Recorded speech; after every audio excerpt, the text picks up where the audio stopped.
Hello, and welcome to People of the Pod, brought to you by American Jewish Committee. Each week, we take you beyond the headlines to help you understand what they all mean for America, Israel, and the Jewish people. I'm your host, Manya Brashear-Pashman.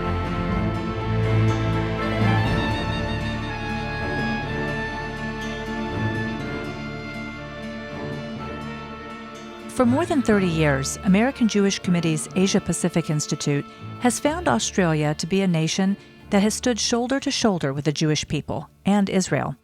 But that sense of steadfast support has started to fray, as antisemitism has risen exponentially. The massacre at Bondi Beach on the first night of Hanukkah was only the latest and deadliest in a string of antisemitic incidents over the past 2 years.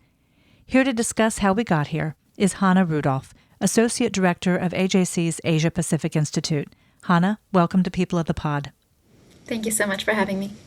Well, I want to ask you first, can you kind of introduce our listeners to the Australian Jewish community? How many people are we talking about? What is their history in Australia? Yeah, the Australian Jewish community is one of the most historic, longstanding communities in the Asia Pacific. It dates back to 1788, so we're talking 18th century. Over 100,000 Jews. They're a diverse community. They reside primarily in the cities of Melbourne and Sydney, but they range in terms of practice, in terms of political views, similar to as we see in Europe or the US. There's some level of debate in terms of what percentage of the population it comprises, but it's somewhere between 0.5 to 1% of the population. And has Australia been a friendly country for the Jewish community for all of that time, and at least until recently? Yeah, absolutely. It has been a deep, close friend of Israel. Israeli diplomats have described Australia as an even closer partner to Israel at the UN and in other global forums than even the US.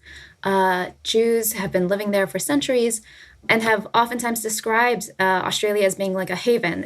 No matter the anti-Semitism that increases in Europe or in the US, Australia has been safe. It is the one place besides Israel where they feel they can live in security. So the surge in anti-Semitism we've seen, especially since October 7th, has just been so much more alarming and frightening and shocking for the community because they just haven't seen incidents at this level anytime prior. What is it about Australia's community? I mean, I know that there's been a lot of emphasis on a kind of give everyone a fair go, right? There's a lot of emphasis on equality. Is that what guides this kind of welcoming atmosphere, or why are they such good friends with Israel? Is there something about the culture? Yeah, Australia takes a lot of pride in its multiculturalism, the harmony and diversity, social cohesion. So they've placed a lot of emphasis on that in terms of like the national culture. And I think that's part of what's led to such a safe, thriving space for the Jewish community for so long until now. So what changed?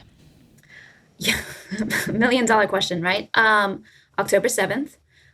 It's really important to note that, there have been threads of anti-Semitism from well before October 7th, right? Things don't just happen overnight. Hamas's attack took place on October 7th, before Israel had even begun its defensive war to recover the hostages and to complete its aims. On October 9th, there was a massive protest in front of the Sydney Opera House, and people were holding signs, yelling slogans of "Where is the Jews?" F the Jews, some accounts of them saying gas the Jews.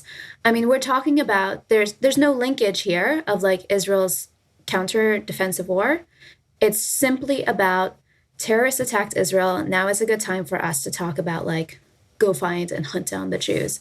So October 7th was the trigger, but in the years since, there has been what the Australian Jewish community has really pointed to a failure of the Australian government to take the concerns of anti-Semitism seriously. So in the year following October 7th, there were over 2,000 incidents of anti-Semitism, which if you break it down by day, it's horrific, especially when you think about the fact that the Jewish community primarily resides in 2 cities. So we're talking about 2,000 incidents over 2 cities, primarily. And then in this last year, it was over 1,600 incidents. And the Australian government has sought to be responsive in many ways. They've done $30 million grants for security. They have committed to restoring synagogues that were firebombed. and all of that. But in a lot of ways that matter, kind of going beyond just simply police protection, but more about how do you fundamentally change the way that a society thinks about its Jewish community. They've really dropped the ball, and we're seeing the impact of that now. What efforts have been made on the part of the Jewish community to change that? In other words, what advocacy have we seen from Australian Jews and their partners? They've done everything we can, right? Like in the Australian Jewish community is well established. They operate very similarly to European Jewish communities or American Jewish communities. So they have both umbrella organizations and they also have advocacy organizations that run the gamut in terms of political viewpoints. AJC's partner organization, AJAC, the Australia-Israel Jewish Affairs Council, has been very active in this space, and they have sought to work with leaders in both main political parties to call for various reforms. There has been a special envoy that was appointed by the government, which we laud in July 2024. In July 2025, she released a report containing about 50 recommendations for whole of society action. So some highest levels of government going all the way down to society, museums, media, schools, other institutes. And just nothing has been done with the report. The government has not considered it. It has not acted on the recommendations. And we're talking about 5 months since that report was released. The Jewish community has really sought to emphasize that this is not simply a reaction to understandable public concerns about Israel's foreign policy, but rather there is a deeper issue of anti-Semitism going on that the government needs to take seriously. And that's really where we're seeing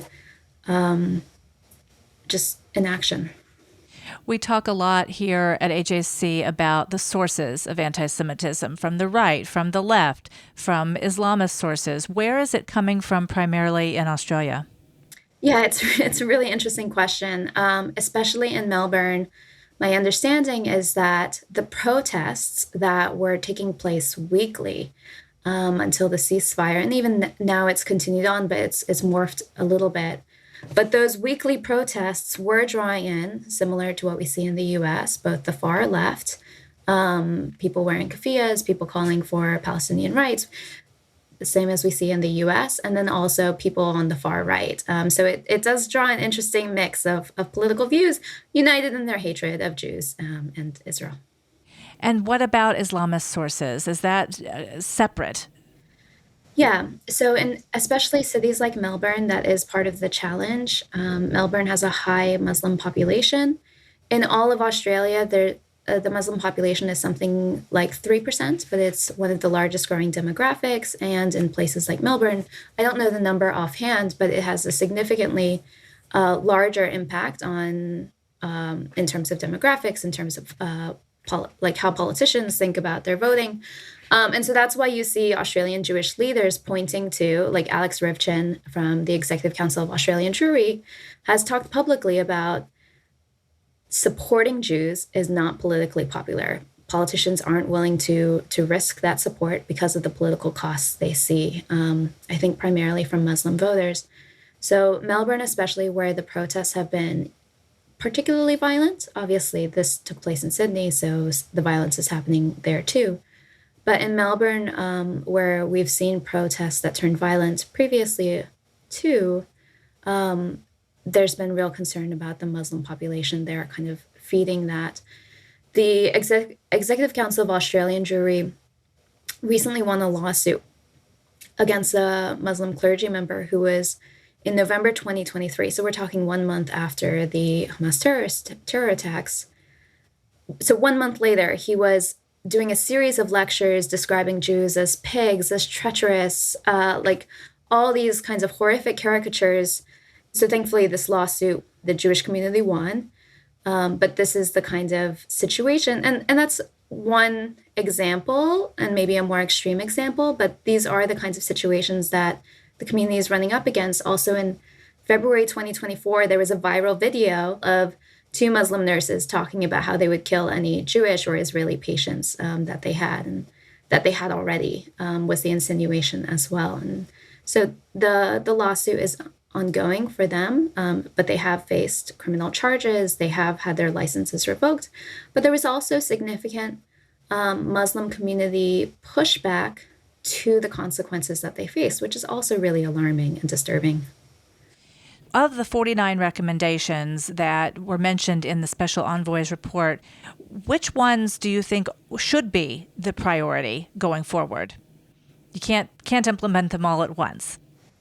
There's a lot of overlap between what the anti-Semitism envoy, Gillian Siegel, has recommended in her report and what has been recommended through things like the global guidelines for countering anti-Semitism, which AJC supports. So I would say things like the enforcement of hate crime, that's a huge priority.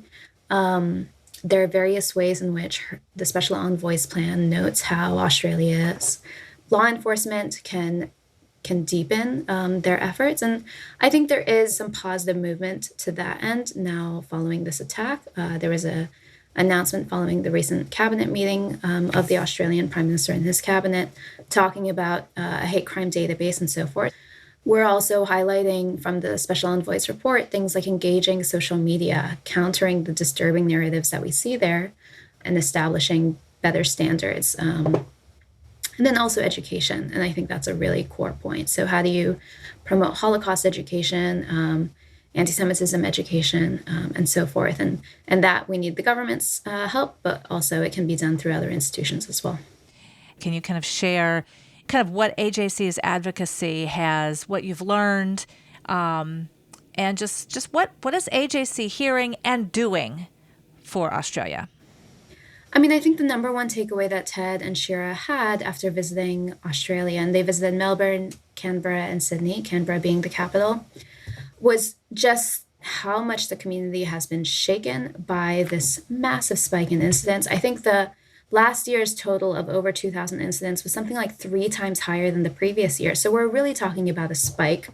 So just the shock that the Jewish community is facing and reeling from, and the sense from government and law enforcement that the only reaction needs to be about keeping them safe. So in terms of like the protests that were happening weekly in Melbourne, the government's response was to encourage the Jewish community to stay at home, to not go into the city center where the protests were taking place for their own safety, as opposed to how do you protect free speech, of course, but also you don't allow it to reach a level where you're concerned about a Jewish person's safety if they come close to the protest. And similarly, just all of these measures that the Australian government has taken has really focused on security, putting money towards law enforcement and so forth, which is good, but nowhere near enough in terms of changing the slurs, the vandalism, the arson attacks that have been on the rise over the past couple of years. So I think that was the first and primary takeaway, that this massive gap between where the community is and how the government is responding.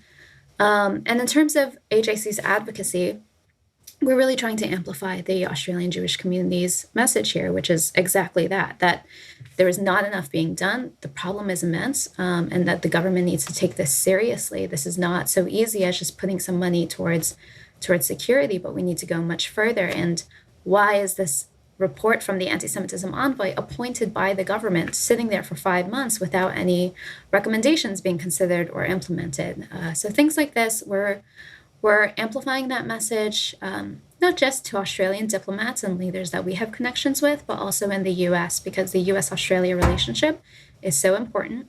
And we know that the U.S. administration cares about anti-Semitism, and they care about anti-Semitism abroad. So we're working in close coordination with the White House, with state, to make sure that Canberra also hears this message from the U.S. Hana, thank you so much for joining us. Thank you, Manya. It's a pleasure to join. Thank you for listening. This episode is brought to you by AJC. Our producer is Atara Lakritz. Our sound engineer is TK Broderick. You can subscribe to People of the Pod on Apple Podcasts, Spotify, or Google Podcasts, or learn more at ajc.org/peopleofthepod. The views and opinions of our guests don't necessarily reflect the positions of AJC. We'd love to hear your views and opinions or your questions. You can reach us at peopleofthepod@ajc.org. If you've enjoyed this episode, please be sure to tell your friends, tag us on social media with #PeopleOfThePod, And hop on to Apple Podcasts to rate us and write a review to help more listeners find us. Tune in next week for another episode of People of the Pod.